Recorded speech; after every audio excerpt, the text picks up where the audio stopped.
YouTube channel. Kakahatid ko lang kay mama. Pumunta siya sa friend niya for birthday. So, di na ako bumaba. So, ngayon, samahan niyo ako. Magpapamper tayo.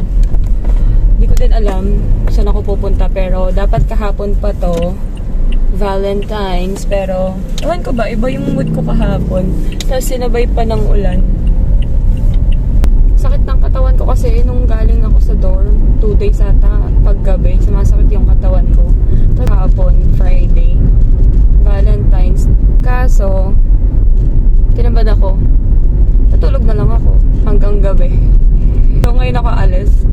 Ayun, samahan niyo ako, everyone. Papagas muna tayo.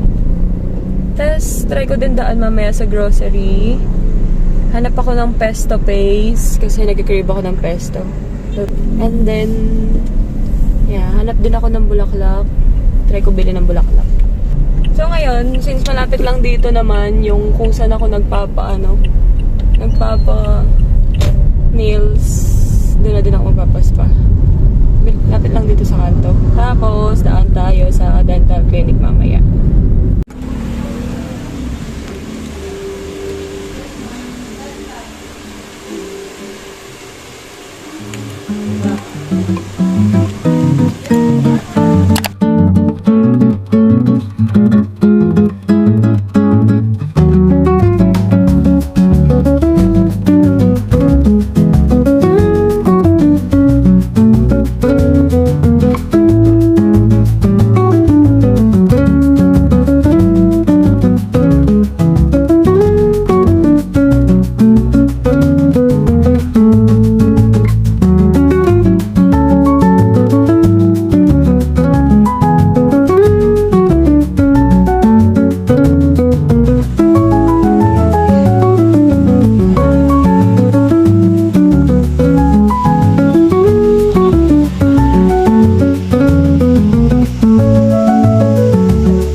Ko sa manicure, pedicure, tsaka spa.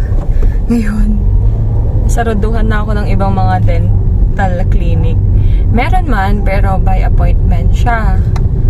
Kaso, may mga cut-off din kasi sila. Ngayon, dumiretso na ako sa SM Downtown. SM Downtown lang. Park lang ako, tapos sa taas punta tayo ng EO. Grabe, check ako ng mata.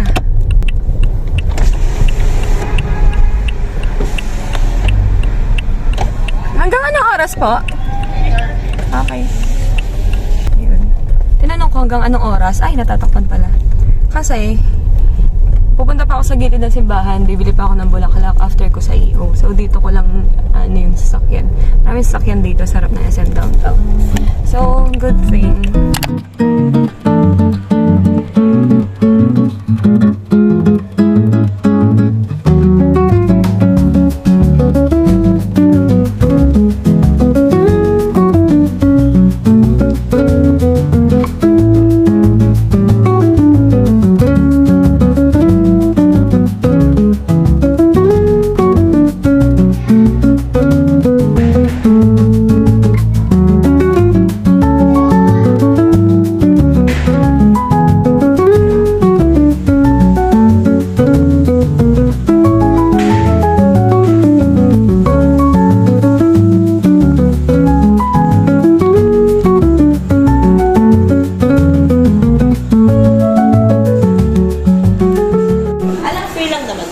Need niyo ba yung card?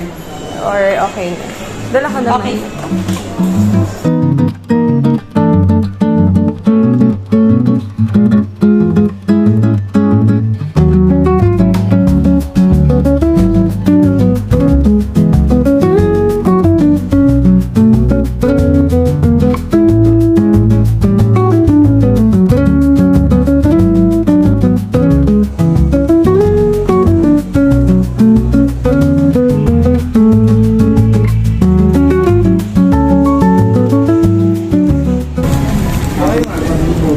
Wait lang kuya, ang daming tao.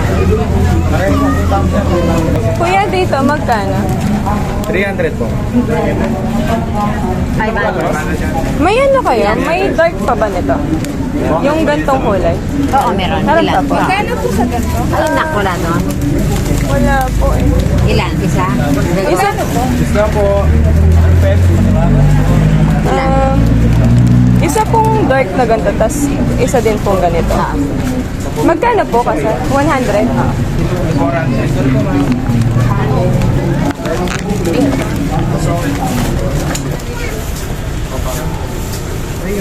Yun ang libigo sa akin, may girlfriend. Hi guys, so today, update. So super madali ako. Kasi nagte-text na si mama. Nasasabay siya uuwi. Ang agenda natin so far, cleaning lang ang hindi ko nagawa.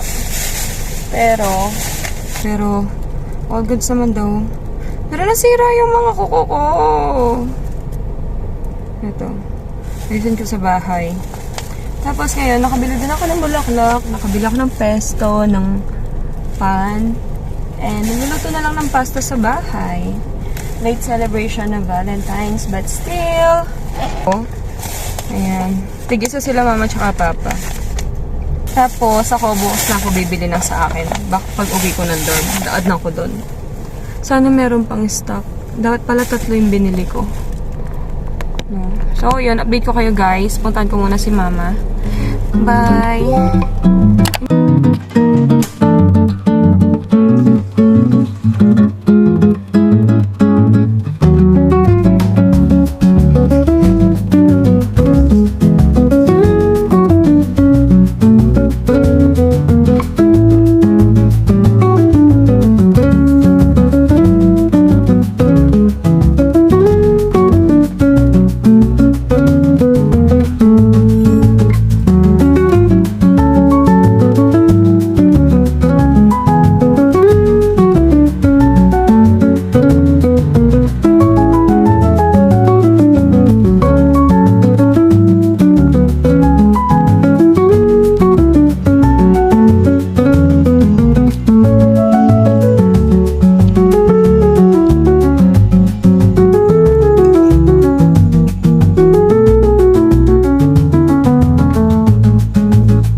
dito sa taas. Meron Ano ma'am, sa x-ray na natin siya makikita nun. Pero yung sure po, may isa po kayong impacted na parang ganito po. So sa x-ray po yung panga ng, ito po yung panga natin, ito po. Opo. Basta pumasok na po siya ma'am, ano na po siya, considered na impacted na po. So kasi kahit anong bunot nyo dyan, hindi surgery na po siya ma'am. Bunot namin ma'am 600 lang, pero pag wisdom tooth 1K, pero pag mga surgery po na ganyan, 10,000 po siya. Hi guys, update. Nakapagpa-cleaning na ako. Tsaka pasta. Yung pasta kasi binabudget ko pa. Pero ngayon nagpabiglaan na akong pasta. Kasi ang daming need ipasta sa mga ngipin ko, mga besh. Ngayon, yung pinauna ko muna, yun sa harap. Ito ngaliit na to. Kasi may sira na siya. So, cleaning and pasta yung pinagawa ko today. And then, yun, nakaka-refresh ng ngipin. Last year kasi, ganito din, mga January, February, nagpa-cleaning din ako sa ibang dentista naman. Pero dito, sabi ko gusto ko muna i-try. Kasi lagi ko ito nakikita sa Facebook. I think, dito na ako magpapadentist lagi. Magpapadental, appointment siya na bells. So, next, pag may sobra ulit pera, next ko yung mga ibang need ipasta sa loob. Kasi marami. Kahit pa isa-isa, feel ko matatapos naman yun. So, ngayon, uwi muna ako, kunin yung gamit, tas uwi na ng dorm. Let's go, everyone. Lumipad na naman ang mga pera. Hindi, matagal ko na din itong binabudget kasi talaga. Ngayon lang ako nagka-time. Tsaka, libre ko na din sa sarili ko bago ako sumabak sa stress sa aming thesis. So, yeah, I will update you guys.